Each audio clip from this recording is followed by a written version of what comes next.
जितनी भी माएँ अपने बच्चों को अकेले पाल रही हैं वो मेरे से कोरिलेट कर सकती हैं कि बच्चा मेरा 2 बज रहा है दोपहर का और बच्चा मेरा बिल्कुल रेडी है, नहा धो के, खाना खा के, दूध पी के, एकदम अब सोने की तैयारी है बस दोपहर में।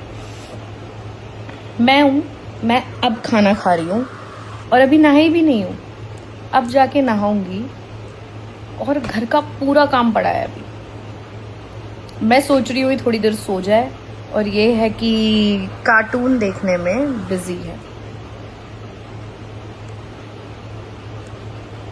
कैसे कर रहे हैं हम मैनेज, बस हम ही जानते हैं। अकेले, बिना किसी सपोर्ट के, बिना किसी फिजिकल सपोर्ट के, बिना किसी मेंटल सपोर्ट के। जितनी भी मदर्स अपने बच्चों को ऐसे ही बड़ा कर रही है उनके लिए हैट्स ऑफ।